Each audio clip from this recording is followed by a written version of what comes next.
Hello students, welcome to the school learning. आज हम करेंगे बेटे सेंटेंस टॉपिक पार्ट 1। ये सेंटेंस होता क्या है देखते हैं। देखिए, अगर हम इसको ब्रेक करें तो कुछ ऐसा बनता है सेंस प्लस में टेंस, यानी कि ऐसा टेंस जिसकी कोई सेंस होती है उसको हम बोलते हैं सेंटेंस। अब ये सेंस होने से क्या मतलब है, मैं कुछ भी बोल दूं ऐसे ही उसकी कोई सेंस नहीं होगी। अगर मैं कोई बात आपको समझाना चाहता हूं तो मेरे को एक प्रॉपर ऑर्डर में बोलना पड़ेगा, एक सीक्वेंस होता है, एक क्रम होता है, उस क्रम में मेरे को बोलना पड़ेगा, तब आपको वो बात समझ में आएगी। इसी तरीके से किसी भी चीज़ को सेंटेंस होने के लिए एक प्रॉपर ऑर्डर को फॉलो करना पड़ेगा, एक सीक्वेंस को फॉलो करना पड़ेगा, तब कहीं जा करके वो सेंटेंस कहलाएगा। चलो एक जनरल एग्जांपल ले लेते हैं। आप चाय बनाते हो, डेली घर पे बनाते होगे, कभी कभार तो मम्मी की एब्सेंस में। अब चाय बनाने का प्रॉपर ऑर्डर है, कुछ प्रॉपर सीक्वेंस है। क्या है भाई, पहले आपने पानी उस पर जो है चढ़ाया गैस पे, फिर उसमें चीनी पत्ती डाली, फिर उसमें दूध डाला, जो भी है मेरे को नहीं पता क्योंकि मैं नहीं बनाता, लेकिन एक प्रॉपर सीक्वेंस तो है। ठीक है, चाय हमारी बन जाती है जब हम प्रॉपर ऑर्डर को, उस प्रॉपर सीक्वेंस को फॉलो करेंगे। तो ऐसे ही सेंटेंस का भी एक प्रॉपर ऑर्डर होता है। ठीक है, वो प्रॉपर सीक्वेंस क्या होता है उसको देख लेते हैं। पहले डेफिनेशन देख लें एक बार, जरूरी हो जाती है कई बार डेफिनेशन। मैं तो इसको जरूरी नहीं मानता, अगर हमारी सेंस समझ में आ जाती है तो डेफिनेशन हम खुद से भी क्रिएट कर सकते हैं। देख लेते हैं सेंटेंस क्या होता है। सेंटेंस एक ऐसा ग्रुप ऑफ वर्ड्स होता है। ग्रुप ऑफ वर्ड्स यहां पर मैंने क्यों कहा, ठीक है, देखिए मैं इस बात को समझाता हूं आपको। यहां पर मान लो मैंने कुछ रैंडमली कुछ लेटर लिख दिए, कुछ भी, A C P D P L E, ठीक है, ये मैंने कुछ लेटर लिख दिए। अब मैं अगर इस लेटर को ऐसे जोड़ के देखूं, अगर मेरे को इन लेटर से कोई वर्ड बनाना है तो मेरे को एक प्रॉपर ऑर्डर में अरेंज करना पड़ेगा, तब जा करके वो वर्ड बनेगा। यहां से उठा लो, मैंने उठा लिया ए, यहां से पी, ये पी, फिर एल ई, एप्पल। अब मैंने इन लेटर को एक प्रॉपर ऑर्डर में अरेंज किया तो एक वर्ड बन गया एप्पल, जिसका क्या मतलब है, सेम, सबको पता है, मीनिंग है इसका, यानी कि जिसका कोई मीनिंग हो उसको मैं वर्ड कहूंगा। जिस तरीके से लेटर जुड़ करके एक प्रॉपर सीक्वेंस में वर्ड बने हैं, उसी तरीके से जब वर्ड, बहुत सारे वर्ड एक प्रॉपर सीक्वेंस में जुड़ जाएंगे तो क्या बन जाएगा, सेंटेंस बन जाएगा। ठीक है, तो इसलिए मैंने कहा it is a group of words. तो सेंटेंस की डेफिनेशन यहां से ये निकल के आई कि it is a group of words. क्या कहा मैंने, ग्रुप ऑफ वर्ड्स। अब ग्रुप ऑफ वर्ड्स तो ठीक है, लेकिन जो मेन बात है वो ये है, arranged in a proper order. ये बात जरूरी है, प्रॉपर ऑर्डर में अरेंज होने चाहिए। ग्रुप ऑफ वर्ड्स तो बहुत सारे हैं, अगर वो प्रॉपर ऑर्डर में अरेंज नहीं है तो फिर मैं उसको सेंटेंस नहीं कहूंगा। अब यहां से ये बात आती है कि ये प्रॉपर ऑर्डर क्या है, इसको देख लेते हैं। ये तो डेफिनेशन लिख दी मैंने कि group of words arranged in A proper order is called a sentence. तो अब यहां से ये बात देखते हैं कि ये प्रॉपर ऑर्डर क्या है, देख लेते हैं। बड़ा सिंपल है, आपने पढ़ रखा है, subject plus helping verb plus main verb plus object plus RP. RP मतलब remaining part of the sentence, whatever is left. तो ये होता है बेटे प्रॉपर ऑर्डर। सबसे पहले ये सिंपल सेंटेंस की मैं बात कर रहा हूं, क्योंकि पहले सिंपल सेंटेंस लेके चलेंगे। सिंपल सेंटेंस से ही दूसरे सेंटेंस निकले हैं। ठीक है, सबसे पहले सब्जेक्ट आना चाहिए, फिर हेल्पिंग वर्ब आनी चाहिए, उसके बाद मेन वर्ब आनी चाहिए, फिर ऑब्जेक्ट आना चाहिए, और फिर जो कुछ बच गया वो चीज़ आनी चाहिए। अब यहाँ से एक बात निकलती है, भाई मुझे तो ये ही नहीं पता कि सब्जेक्ट क्या होता है, तो मैं उसको कैसे फाइंड आउट करूँ, कैसे अरेंज करूँ, या मेरे को इनको पता ही नहीं। ये जो मैंने इसमें लिख दिए हैं कि सब्जेक्ट क्या है, हेल्पिंग वर्ब है, मेन वर्ब है, मेरे को यही नहीं पता कि हेल्पिंग वर्ब क्या होती है, मेन वर्ब क्या होता है, ऑब्जेक्ट क्या होता है, तो मैं फिर सर उनको अरेंज कैसे करूँगा। सिंपल सी बात है, पता चल जाएगी। तो यही हम करने जा रहे हैं। अब यही पढ़ेंगे हम इस वीडियो में कि भाई ये चीज़ होते क्या है। ये जो मैंने कंपोनेंट लिखे हैं सेंटेंस के, वेरियस कंपोनेंट, ये होते क्या है। तो सबसे पहले सब्जेक्ट के बारे में देख लेते हैं कि सब्जेक्ट क्या होता है हमारा, इसको देखते हैं। सब्जेक्ट बेटे दो चीज, या यूं कहें कि दो तरीके हैं सेंटेंस को फाइंड आउट करने के, सेंटेंस के बारे में पता करने, सॉरी सब्जेक्ट के बारे में पता करने के। पहला क्या, जो सब्जेक्ट होता है, सब्जेक्ट सिंपल है, डूअर होता है बेटे सेंटेंस में, डूअर, काम करने वाला। क्या काम करेगा, दिहाड़ी मजदूरी नहीं करेगा, क्या काम करेगा, ठीक है। ये काम करेगा बेटे वर्ब का। जो सेंटेंस में हमारा काम होता है जिसको हम वर्क बोलते हैं वो हमारा वर्ब होती है, मेन वर्ब। मेन वर्ब होती है वर्क, जिसको हम एक्शन भी बोलते हैं, ठीक है। एक्शन कोई भी एक्शन वर्ड कह लीजिए, ठीक है। एक्शन वर्ड्स को हम वर्ब कहते हैं, वो होता है काम, और उस काम को जो करने वाला होता है वो होता है हमारा सब्जेक्ट। अब वर्ब तो आपको बताई होगी, ये तो जो है बचपन से पढ़ते आ रहे हो। क्या होती है वर्ब बताओ?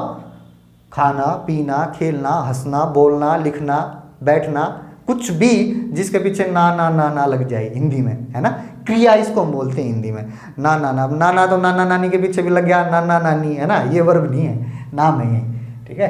तो ये हमारी क्या होती है? वर्ब होती है, कोई भी एक्शन वर्ड। इसको करेगा कौन? सब्जेक्ट करेगा। तो इस काम को जो करेगा वही डूअर है, वही सब्जेक्ट है हमारा। एग्जाम्पल लेते हैं। मैंने कहा Anika broke my pen. Simple sentence ले लिया। यहां देखें, मैंने कहा अनिका ब्रोक माई पेन। काम क्या हुआ है? सेंटेंस में काम ढूंढे, क्या काम हुआ है? शाबाश, तोड़ने का काम हुआ है, ठीक है। काम तो हुआ है, ब्रोक तोड़ने का काम हुआ है सेंटेंस में, तो ये तो हमारी वर्ब होगी। सिंपल, मैंने बताया जो काम है वही वर्ब है। ये काम किया किसने? डूअर कौन है? तोड़ा किसने? अनिका ने। तो शाबाश, अनिका क्या हो गया हमारा? सब्जेक्ट। वही मैं बता के चला था, subject is the doer. Sentence में डूअर ही सब्जेक्ट होता है, जो काम को करता है, जो एक्शन को करता है। परफॉर्मर ऑफ द एक्शन आप कह सकते हैं इज सब्जेक्ट। तो एक तो बात होगी डूअर। दूसरी पहचान है सब्जेक्ट के बारे में, एक तो ये बता दिया मैंने डूअर है। दूसरी पहचान होती है कुछ काम नहीं करेगा, ये कुछ भी काम नहीं करेगा, इसके बारे में कुछ कहा जाएगा, जिसका जिक्र किया जाएगा। मैं कहूं about which something is said, जिसके बारे में कुछ कहा जाए, कहा जाता है, वो भी हमारा सब्जेक्ट ही होता है। या तो डूअर मिलेगा या फिर कुछ करता नहीं मिलेगा, उसके बारे में कुछ कहा जाएगा। जो रेस्ट ऑफ द पार्ट है सेंटेंस का, वो उसका जिक्र करेगा। हम जिक्र किसका कर रहे हैं? सेंटेंस का मेन पार्ट क्या है? That is called subject. मैंने कहा अक्षित is a naughty boy. Here you can clearly see that Akshit is not doing any action, he is not performing any action, but regardless we are saying something about Akshit. कुछ कह रहे हैं ना अक्षित के बारे में। क्या कह रहे हैं? किसके बारे में कह रहे हैं? Is a naughty boy. कौन है naughty boy? पता चला ना कौन है, किसके बारे में जिक्र किया जा रहा है? अक्षित के बारे में। तो क्या बन गया हमारा? सब्जेक्ट बन गया, ठीक है। यहां पर अक्षित ने कुछ काम नहीं किया, अक्षित के बारे में कुछ कहा जा रहा है। क्लियर हो गया होगा? एक पहचान और बता दूं, सिंपल है। वर्ब में सिंपल पहचान बताता हूं। वर्ब में हु लगा के देख लो, जो आंसर आए वो सब्जेक्ट है। ये तो मैंने सिंपल सेंटेंस दे दिया। मान लो कोई कॉम्प्लेक्स सेंटेंस आ जाता है, नहीं पता चलता, वर्ब में हु लगा के देख लो, जो आ जाता है क्या है हमारा? सब्जेक्ट है, ठीक है। मेन वर्ब में लगा लो, हेल्पिंग वर्ब में लगा लो, अगर मेन वर्ब नहीं है तो लगाओ हु ब्रोक, किसने तोड़ा? अनिका ने, सब्जेक्ट आ गया। हु इज नोटी बॉय, कौन है नोटी बॉय? अक्षित है, सब्जेक्ट आ गया। पहचान कर लोगे, तीन तरीके बता दिए सब्जेक्ट फाइंड आउट करने के, तो सब्जेक्ट में तो कोई दिक्कत होगी नहीं। अब डूअर होता है या फिर उसका जिक्र किया जाता है, फाइंड आउट कैसे करेंगे? हु लगा करके देख लीजिए मेन वर्ब में। क्लियर? सब्जेक्ट के बारे में क्या होता है? तो जो हमने अपना प्रॉपर ऑर्डर लिखा था सेंटेंस का, subject plus helping verb plus main verb plus object plus remaining part, तो इसमें हम नेक्स्ट देख लेते हैं हेल्पिंग वर्ब क्या होती है, ठीक है। तो नेक्स्ट देखते हैं हेल्पिंग वर्ब के बारे में। सब्जेक्ट क्लियर हो गया होगा, ठीक है। हेल्पिंग वर्ब के बारे में बात करते हैं बेटे। हेल्पिंग वर्ब क्या होती है? नाम से ही पता चल रहा है, हेल्पिंग वर्ब, सहायता करती हुई वर्ब। क्या है? सहायता करती हुई वर्ब। अब यहां से दो क्वेश्चन मेरे दिमाग में आए, क्या सहायता करेगी और किसकी सहायता करेगी? मैंने कहा सहायता करती हुई वर्ब किसी न किसी की सहायता करेगी, और जो सहायता करेगी वो सहायता क्या करेगी? दो क्वेश्चन देखते हैं। सहायता करेगी मेन वर्ब की, किसकी हेल्प करेगी? मेन वर्ब की। और क्या हेल्प करेगी? ध्यान देंगे बेटे, बड़ी इंपॉर्टेंट चीज है। टेंस क्लियर हो जाएंगे आपके, ये देख लो, टू टेल टाइम, टेंस नहीं करवाऊंगा लेकिन क्लियर हो जाएंगे यहीं से। अगर हेल्पिंग वर्ब का कंसेप्ट समझ लिया तो टाइम बताने में सहायता करेगी। कैसे करेगी, पहले एक बार ये देख लें, हेल्पिंग वर्ब की पहचान देख लें, कैसे पता चलेगा देख करके कि हेल्पिंग वर्ब है। जो तो हमारी टोटल हेल्पिंग वर्ब होती हैं, टोटल हेल्पिंग वर्ब 24 होती हैं, ठीक है। इनको मैं इस तरीके से डिवाइड कर सकता हूं बेटा, 11 प्लस में 13।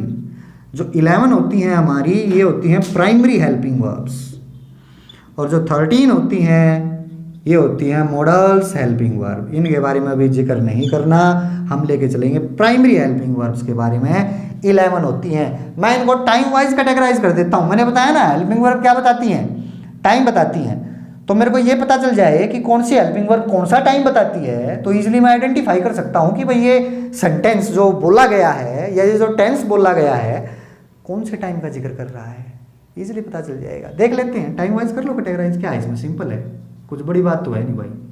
प्रेजेंट और past, is, am, are present होती हैं, तो पास्ट का तो पता ही होगा, वाज वर।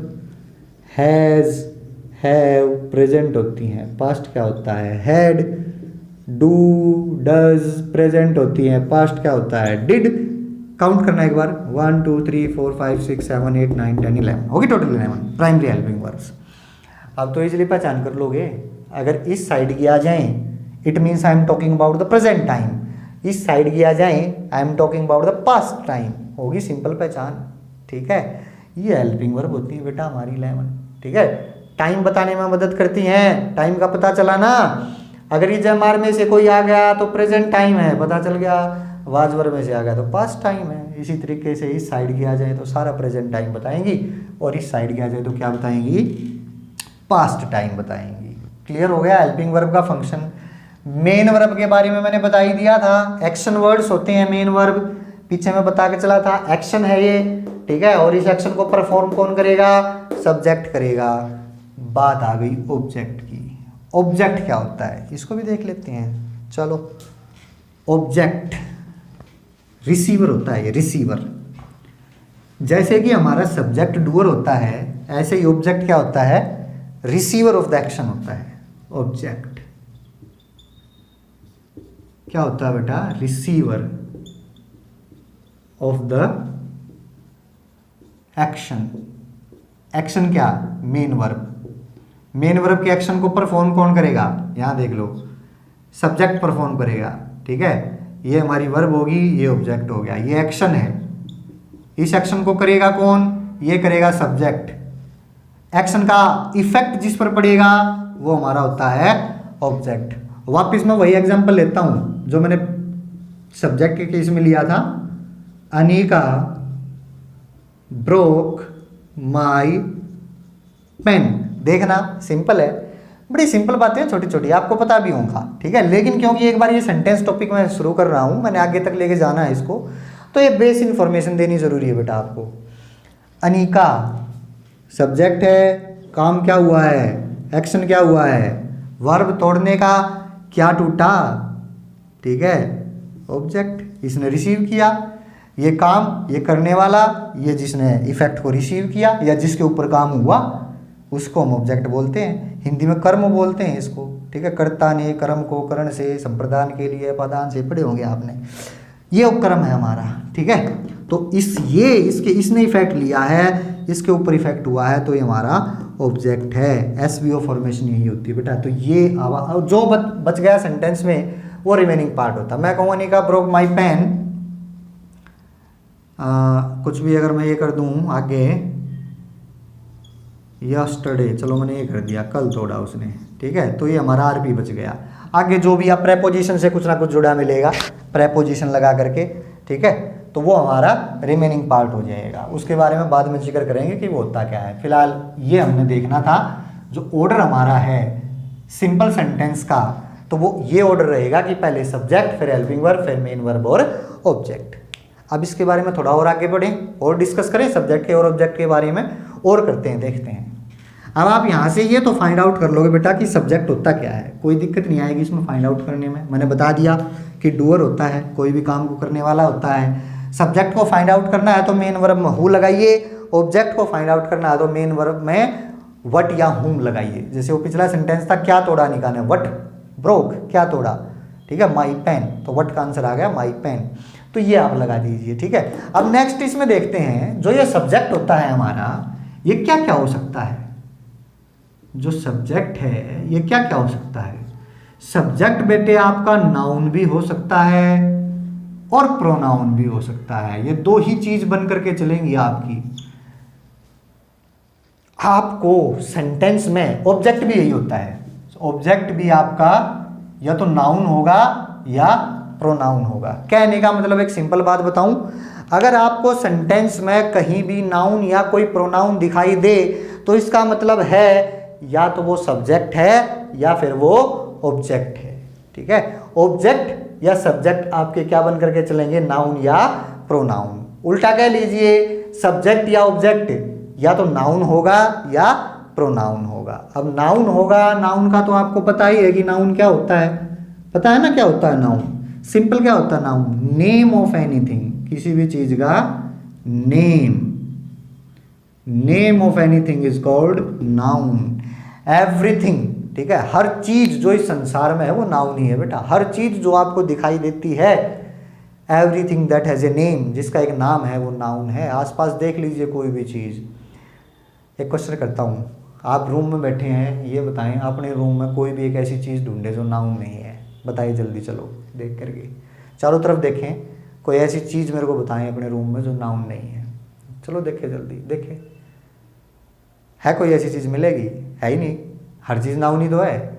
जो भी आपको दिखाई दे रही है वो नाउन है, क्योंकि हर चीज का कोई नाम होता है बेटा, ठीक है, नाम है तो वो क्या है, नाउन है। तो इसको आप इजीली पहचान लोगे, ठीक है। अब प्रोनाउन क्या होता है, मैं यहाँ पर आपको नाउन या प्रोनाउन का टॉपिक नहीं करा रहा हूँ, क्योंकि मेरा सब्जेक्ट नाउन हो सकता है या प्रोनाउन हो सकता है, इसलिए मैं इसके बारे में थोड़ा एक ओवरव्यू दे रहा हूँ आपको, जनरल सी चीज़ बता रहा हूँ कि ये नाउन या प्रोनाउन होते क्या हैं। प्रोनाउन क्या होता है, नाउन का ही बिगड़ा हुआ रूप है। आप ये कह लीजिए नाउन का नेम निकाल रखा है, नाम निकाल रखा है। भाई मेरे को किसी चीज़ का नाम नहीं लेना ना, या मेरे को उसके नाम का नहीं पता, तो उसका एक अल्टरनेटिव है प्रोनाउन, ठीक है, उसकी जगह प्रोनाउन लगा दिया मैंने, ये अल्टरनेटिव है। अब नाउन का तो मेरे को पता ही है, एक बार इस प्रोनाउन को देख ले कि ये प्रोनाउन सब्जेक्ट और ऑब्जेक्ट के रूप में कैसा होगा और क्या होगा, क्योंकि हम पढ़ रहे हैं कि सब्जेक्ट और ऑब्जेक्ट हमारा क्या हो सकता है, नाउन हो सकता है या प्रोनाउन हो सकता है। नाउन का पता ही है कोई नाम होगा, इस प्रोनाउन को देख लेते हैं कि ये सब्जेक्ट के रूप में कैसा होगा और ऑब्जेक्ट के रूप में कैसा होगा, क्या क्या चीज़ें होंगी, देख लेते हैं चलो इसको एक बार, ठीक है। तो यहाँ पर इसके लिए मेरे को एक प्रोनाउन की टेबल बनानी पड़ेगी, जिसको बोलते हैं टेबल ऑफ पर्सनल प्रोनाउन, ठीक है, वो देख लेते हैं एक बार। मैं यहाँ बना देता हूँ, ये यहाँ ले लिया मैंने सब्जेक्ट, पॉजेसिव, पॉजेसिव केस बोलते हैं इसको, इसको सब्जेक्टिव केस बोलते हैं। वैसे सब्जेक्टिव केस कह लीजिए आप, सब्जेक्टिव केस सब्जेक्टिव होता है, ये ऑब्जेक्टिव केस, ऑब्जेक्टिव केस यानी कि ऑब्जेक्ट ही होता है। आप इसमें कंफ्यूज मत होना केस वगैरह में कि ऑब्जेक्टिव केस क्या आ गया, वो बाद में जिक्र करेंगे, जरूरत भी नहीं उसकी बताने की कोई आपको। तो बेटा ये होती है, मैं टेबल बना लेता हूँ, दो चीज़ होती हैं इसमें, सिंगुलर और प्लूरल। आई का प्लूरल होगा वी, पॉजेसिव केस होगा इसका माई, मी, वी, आवर, अस। इसको हम बोलते हैं फर्स्ट पर्सन, ये सारा का सारा क्या है, फर्स्ट पर्सन। यू, ये हमारा होता है second person. Your, your, you, plural भी इसका यही होता है, third person. He, his, him.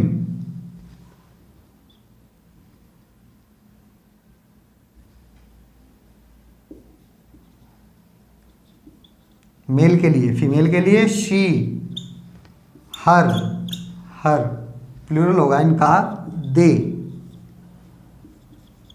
There, them, ये थर्ड पर्सन है सारे। और नॉन लिविंग के लिए इट, इट्स और इट। तो इसको देखते हैं एक बार, ये हमारा इट जो है ये थर्ड पर्सन हो गया। एक बार इस टेबल को समझते हैं। देखो ये क्या है, ये समझ लो एक बार, बहुत ज़रूरी है। मैंने लिख दिया ये फर्स्ट पर्सन है, ये सेकंड पर्सन है, ये थर्ड पर्सन है। ये first person, second person, third person क्या होते हैं? देखो समझो, फर्स्ट पर्सन लेके चलते हैं। First person are those words which are used by speaker for himself. ये वे वर्ड होते हैं बेटे जो स्पीकर अपने लिए यूज करता है। मैंने बताया ना ये जो है तो ये प्रोनाउन ही सारे। मैंने बताया ना प्रोनाउन वे वर्ड जो नाउन की जगह यूज होते हैं। अब मैं बोल रहा हूँ मैं अपने लिए, अब मैं यहाँ मान लो खड़ा होकर के कुछ बात आपसे कर रहा हूँ, ये मैं आपको पढ़ा ही रहा हूँ, तो मैं बार बार अपना नाम लूँगा, अच्छा लगेगा। क्या यूज़ करूँगा मैं अपने लिए? मैं यूज़ करूँगा ना, बार बार नाम तो नहीं ले सकता मैं अपना। कितना ऑर्डर लगेगा कि नवीन आपको ये बताना चाहता है, नवीन आज आपको सेंटेंस कराएगा, नवीन ने आपको ये बता दिया। आप ये सोचोगे भाई नवीन हो गया, चौधरी हो गया कहीं का, लगेगा ना ऑर्डर। नाउन को रिप्लेस करने के लिए ही प्रोनाउन आया है, ठीक है। तो इसलिए अगर मैं बार बार अपने लिए मैं शब्द का यूज़ कर रहा हूँ तो आपको पता भी नहीं चलता कि मैंने अपने लिए मैं यूज़ कर दिया, ठीक है। तो यही बेटे फर्स्ट पर्सन में आते हैं कि फर्स्ट पर्सन वे वर्ड होते हैं जो स्पीकर यानी कि बोलने वाला अपने लिए यूज करता है। तो मैंने अपने लिए जब हिंदी में मैं यूज किया तो इंग्लिश में भी तो है मेरे लिए क्या है, मैं अपने लिए आई यूज कर सकता हूँ। और अगर मैं एक ना होकर के अपने साथ औरों को भी इंक्लूड कर लूँ तो प्लूरल में बोल लूँ तो हिंदी में तो बोलूँगा हम। अब हम में क्या है, मैं तो हूँ ही, मैंने अपने साथ एक को या एक से ज़्यादा को, दो को, तीन को और को भी इंक्लूड कर लिया अपने साथ हम। तो इसी तरीके से इंग्लिश में उसके लिए वर्ड है वी। तो ये होता है बेटा first person, those words which are used by speaker for himself. अब आ जाओ second person, you. Second person वे वर्ड होते हैं जो बोलने वाला स्पीकर सुनने वाले के लिए यूज करता है, जिससे कि वो डायरेक्ट बात कर रहा है, जिससे वो डायरेक्ट बात कर रहा है उसके लिए वो जो वर्ड यूज करता है उनको हम बोलते हैं सेकंड पर्सन। अब मैं आपसे बात कर रहा हूं बेटे डायरेक्ट, तो आपके लिए मैं क्या वर्ड यूज करूंगा, तुम या आप, ठीक है। इंग्लिश में इसको यू कहते हैं। तो मैं डायरेक्ट जब सुनने वाले से बात करूंगा, सुनने वाले के लिए जो वर्ड यूज करूंगा तो वो क्या कहलाएंगे, सेकंड पर्सन यू। अब मैं आपसे एक से बात करूंगा तब भी यू कहूंगा, और आप बहुत सारे हो तब भी मैं आपके लिए यू ही कहूंगा। तो सिंगुलर भी यू और प्लूरल भी यू ही, ठीक है। अब थर्ड पर्सन भी स्पीकर ही यूज करेगा। थर्ड पर्सन वे वर्ड होते हैं, these are those words which are used by speaker neither for himself nor for the listener but for someone else. किसी तीसरे के लिए यूज किया। मैं बात कर रहा हूं आपसे, जिक्र कर दिया मैंने मोहन का, सोहन का, सुनीता का, अनीता का, कविता का, पपीता का, थर्ड ही है ना कोई, ठीक है। बात तो आपसे कर रहा हूं लेकिन बात करता करता जिक्र मैंने किसी तीसरे आदमी का कर दिया, तो वो तीसरा आदमी अगर मेल है तो ही, वो फीमेल है तो शी, और वो बहुत सारे हैं तो दे। दिक्कत रहती है यूज करते वक्त, ठीक है। मैंने हिंदी में सेंटेंस लिख दिया, मोहन 7वीं कक्षा का विद्यार्थी है, वह बहुत अच्छा लड़का है। अब यहाँ वह के लिए आप कंफ्यूज हो जाते हो कि सर वह के लिए मैं क्या यूज करूं, ये वह मोहन जो है मोहन आया है या मोहन के लिए ही मैंने प्रोनाउन यूज करना है, तो क्या करूं, ये मोहन के लिए मैं यू करूं या मोहन के लिए ही करूं या मैं मोहन के लिए आई करूं। देखो जब मैंने लिख दिया मोहन अच्छा लड़का है, तो यहाँ मोहन है कौन, किसी में तीसरे ही आदमी की बात कर रहा हूं ना बेटा। मोहन मैं तो हूं नहीं, मैं अपने बारे में बात नहीं कर रहा, ठीक है। अगर मैं ही मोहन हूं, मैं अपने बारे में बात कर रहा हूं, तो फिर मैं आई यूज करूंगा। अगर मोहन सेकंड पर्सन है जिससे मैं डायरेक्ट बात कर रहा हूं, तो उसके लिए मैं यू यूज करूंगा। लेकिन यहाँ तो मोहन कोई तीसरा ही लड़का है ना, मैंने लिख दिया मोहन अच्छा लड़का है। कौन है मोहन, है ही नहीं कोई, यहाँ तो है ही नहीं कोई, है भाई मोहन फिलहाल यहाँ नहीं है, तो वो थर्ड पर्सन है, तो उसके लिए क्या आएगा, ही, ठीक है। तो ये बात आपने ध्यान रखनी है। एक सिंपल बता दूं बात, दोबारा देखते हैं इसको। अपने लिए वर्ड यूज करूंगा आई, डायरेक्ट आपसे बात कर रहा हूं यू, आपसे बात करते हुए किसी तीसरे आदमी का जिक्र कर रहा हूं तो ही या शी, और बहुत सारे हैं तो दे। क्लियर, ये हो जाएंगे हमारे फर्स्ट पर्सन, सेकंड पर्सन और थर्ड पर्सन। हिंदी में मीनिंग देख लेते हैं इनका, मिलेंगे नहीं आपको किसी बुक में हिंदी में मीनिंग, मैं बता देता हूं, लिख लेना, अपॉर्चुनिटी है। आई का मतलब होता है मैं या मैंने, माई का मतलब होता है मेरा, मेरे या मेरी, मेरा भाई, मेरे बहुत सारे हैं तो मेरे भाई, मेरी बहन, फेमिनाइन हो जाएगा। मी, ये ऑब्जेक्टिव केस होता है, मुझे या इनके बारे में भी बताऊंगा, लेकिन फिलहाल इस वीडियो में मैं केवल आपको मीनिंग बताऊंगा इस पार्ट में। नेक्स्ट वीडियो में इसको और एक्सप्लेन करूंगा मैं, ठीक है। कि सब्जेक्टिव केस क्या होता है, ऑब्जेक्टिव केस या पॉजेसिव केस। ये आई तो ठीक है, मैंने बता दिया फर्स्ट पर्सन है, मैं अपने लिए आई यूज करूँगा।